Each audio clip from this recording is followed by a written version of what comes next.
a mí me dio un aporte que describo en uno de los capítulos de este libro. Por supuesto que la explicación que he ofrecido no dice nada acerca de la especificidad de los aportes. Yo recibí un pequeño óleo pintado por un artista chino llamado Flo.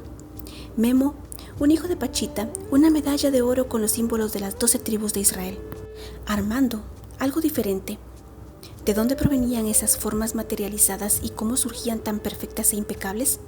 No lo sé. Pachita se consideraba miembro de la tribu perdida de Israel. En realidad, históricamente, las 12 tribus de Israel se dividieron hace miles de años. 10 tribus abandonaron el territorio de Israel. De esta forma, se puede hablar de la existencia de 10 tribus perdidas de Israel. Pachita aseguraba pertenecer a una de ellas. No puedo añadir nada más porque nunca hablé con Pachita acerca de ello. Los pacientes que iban a ser operados se sometían a la ingestión preparatoria de una serie de medicinas provenientes de otras tantas hierbas naturales. Memo ayudaba en la confección de las mismas y alguna vez me explicó cómo las preparaban. En las consultas, estas hierbas eran recetadas. Su variedad era extraordinaria, lo mismo que las formas en las que se preparaban. Recuerdo que a los pacientes diabéticos, Pachita les recomendaba tomar un vaso de agua con clavos oxidados. Solamente el agua, por supuesto. Algunos de estos remedios los describo en el libro, por lo que allí refiero al lector interesado. En las primeras sesiones, yo no distinguía, o más bien no aceptaba que el hermano operaba y no Pachita. Por supuesto, el cuerpo de Pachita no desaparecía durante las operaciones. Lo que se transformaba era su personalidad. Yo estaba acostumbrado a meditar y sabía que una etapa de la meditación se caracteriza por un estado de apertura hacia contenidos inconscientes.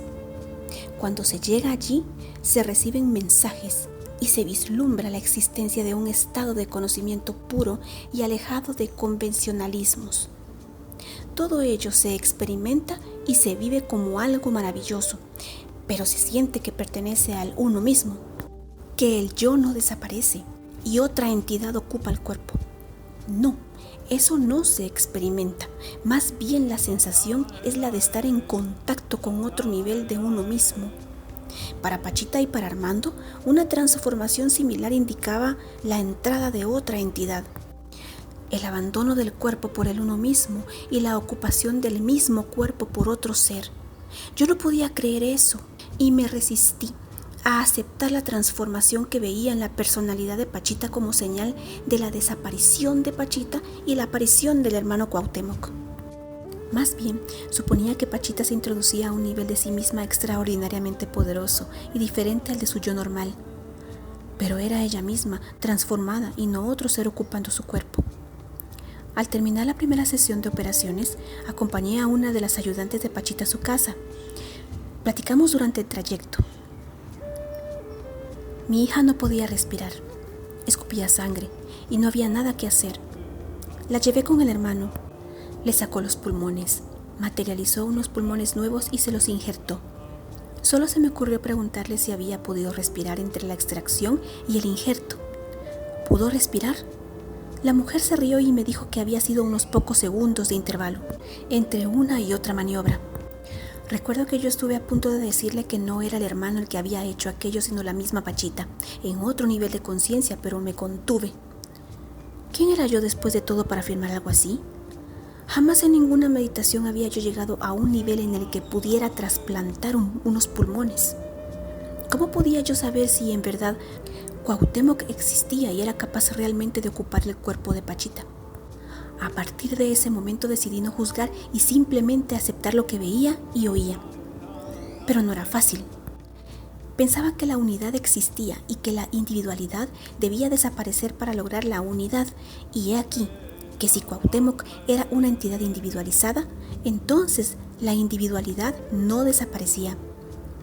El intento de equilibrar mi concepto de unidad con el de individualidad me llevó a una etapa de confusión de la que salí cuando, meses después de la muerte de Pachita, conocí a los sufís. Un maestro sufí hablaba con Dios. Dios, le decía, muéstrame tu presencia sin el velo de tus atributos. Dios le contestaba con una negativa, no. El sufí le rogaba, te lo suplico.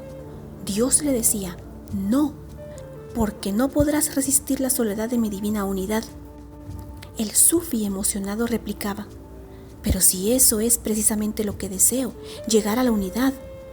Pues bien, Dios accedía. Sabe entonces que tú eres aquello. Esa respuesta me convenció de la ausencia de una real dicotomía. En la unidad, la experiencia de existencia persiste. En la unidad se llega al uno mismo, que es idéntico para todos. No intento invalidar la existencia del hermano, simplemente describo lo que vi sin negar experiencias y sin someter las vivencias a juicios críticos reduccionistas. Por ello, hablo de Cuauhtémoc y de Pachita y de Armando y de mí mismo como seres diferentes uno del otro, cuando en realidad todos somos uno mismo y único ser. Durante toda mi experiencia al lado de Pachita, cogniciones interesantes aparecieron en mi mente. Las he compilado y algunas de ellas las reproduzco al final de este libro. Las he titulado Murmullos del Silencio. Aparecieron en momento de silencio conceptual y de gran paz. Aunque no relatan incidentes y aparentemente no están relacionadas con el resto de la obra, creo que su inclusión está justificada por haber aparecido durante mi colaboración con Pachita y porque enriquecen el texto. Aunque en ocasiones la tentación casi traicionó mi prudencia, no he querido retocar los capítulos que ya estaban escritos ni tampoco añadir nuevas descripciones. Creo que haberlo hecho atentaría contra la frescura del texto. Una posible desventaja, no obstante, en que algunas frases pudieron mejorar con una corrección o una descripción clarificante usando el mismo procedimiento. Espero que el lector disculpe tales faltas y aprecie la frescura original. Esta última, cuando existe, resulta de haber escrito mis experiencias el mismo o el siguiente día después de las sesiones. Algo en mí mismo se comprometió a escribir con la mayor cantidad de detalles y eso solo era posible hacerlo con un intervalo mínimo entre la experiencia y la descripción de la misma. Sin embargo, confieso que mis propias carencias son un límite insalvable y que jamás puedo describir todo lo que yo deseaba. Espero que lo descrito sea suficiente para que el lector sienta el carácter y la atmósfera de la obra de Pachita y del hermano. Mis antecedentes como psicofisiólogo están incluidos en algunos capítulos y secciones. Con lo anterior, quiero decir que en algunas partes me introduzco en tecnicismos y explicaciones fisiológicas que quizá solo sean entendibles para el especialista. Creo que tengo algún derecho de incluir mi propia visión de esta obra y por ello me he atrevido a no suprimir las partes del libro con sabor fisiológico. Han transcurrido años desde que viví las experiencias con Pachita y siento que no soy el mismo que era antes de conocer a esa maravillosa mujer. Su amor hacia todos sus pacientes era ejemplar. Su total entrega a la obra de curarlos y su buen humor y frescura hacían especialmente deliciosas las ocasiones en las que tuve oportunidad de acompañarla. En verdad, la extraño y la recuerdo mucho. Considero que este libro es una continuación de la obra iniciada por Pachita y su heredad. Ojalá que el que lo lea impulse su amor al prójimo, a sí mismo y a Dios.